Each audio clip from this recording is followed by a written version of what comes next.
Hello மக்களே, welcome to Sakshi vlogs. இன்றைக்கி hotel ஸ்டைலில் வீட்லேயே அதுவும் வீட்டில் இருக்க திங்ஸை வச்சு ஈஸியாக தவாலியே எப்படி பன்னீர் டிக்கா பண்ணுறதுன்னு தான் பார்க்க போகிறோம். அதுக்கு நான் ஒரு ஃபுல் பன்னீர் எடுத்திருக்கேன். இது வந்து ஒரு 250 கிராம்ஸ் ஆஃப் பன்னீர் இருக்கும். இதை வந்து நான் வந்து ஒரு 8 பீஸாக போட்டுக்கிறேன். ஃபஸ்ட்டு 4 பீஸு, அந்த 4 பீஸை வந்து 8 பீஸாக மாற்றிக்கிறேன். இதில் என்னெல்லாம் ஆட் பண்ணுறோன்னு வாங்க வீடியோவை தொடர்ந்து பார்க்கலாம். நான் இதில் வந்து ஒரு 2 ஸ்பூன் வந்து தயிர் ஆட் பண்ணியிருக்கேன். 1 spoon chilli powder, 1 spoon garam masala, 1 spoon chicken 65 masala இருக்கும் இல்லையா, அதை ஆட் பண்ணியிருக்கேன். 1 ஸ்பூன் வந்து கொரியாண்டர் பவுடர் ஆட் பண்ணியிருக்கேன். அது கூட சீரகத்தூள் கொஞ்சம் ஆட் பண்ணியிருக்கேன், ஒரு 1/2 ஸ்பூன் சீரகத்தூள். அப்புறம் கொஞ்சமாக கஸ்தூரி மேத்தியை வந்து க்ரஷ் பண்ணி போட்டிருக்கேன். அப்புறம் 1 ஸ்பூன் வந்து கார்ன்ஃப்ளவர் பவுடர் இருக்கும் இல்லையா, அதுவும் சால்ட்டும் போட்டு இது எல்லாத்தையுமே நல்லா மிக்ஸ் பண்ணி இந்த பன்னீர் கூட நல்லா வந்து மேரினேட் பண்ணி வச்சிடணும். ஒரு 30 மினிட்ஸ் இருந்தால் கூட ஓகே தான். 20 to 30 மினிட்ஸ் இதை நீங்கள் அப்படியே விட்டுருங்க. இது நல்லா மேரினேட் ஆகட்டும். அதுக்கப்புறமா அதை வந்து நீங்கள் ஃப்ரிட்ஜ்லேயும் வைக்கலாம், இல்லை வெளிலவும் வைக்கலாம். நான் வெளில தான் வச்சுருந்தேன், நீங்கள் வேணாலும் ஃப்ரிட்ஜில் வச்சுக்கலாம். அது கூட இப்போ நம்ம வந்து டிக்கா ப்ராசஸை வந்து ஸ்டார்ட் பண்ண போகிறோம். இது வந்து செம்ம டேஸ்ட்டாக இருக்கும். நீங்கள் கண்டிப்பாக ட்ரை பண்ணி பார்த்துட்டு எப்படி இருந்துச்சுன்னு மறக்காமல் கமெண்ட் பண்ணுங்கள்.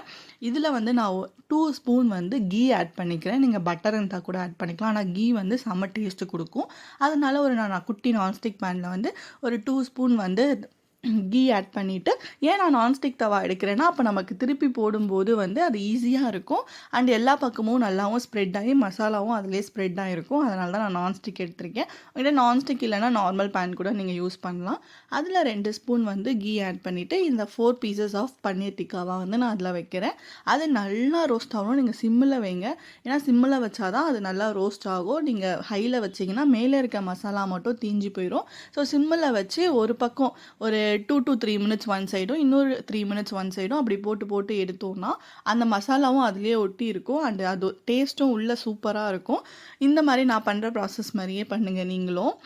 அப்போ தான் உங்களுக்கும் வந்து இந்த மாதிரி வந்து சூப்பரான டேஸ்ட்டில் வந்து கிடைக்கும். நான்ஸ்டிக் தாவை நான் எதுக்கு யூஸ் பண்ண சொல்கிறேன்னா, அப்போ தான் நமக்கு மசாலா வந்து பிரிஞ்சு போகாமல் அழகாக அதுலேயே வந்து ஒட்டி இருக்கும். நான் 2 நிமிஷம் திருப்பி போட்டதுக்கப்புறம் திருப்பி ஒரு 1/2 ஸ்பூன் வந்து நெய் ஊற்றினேன்.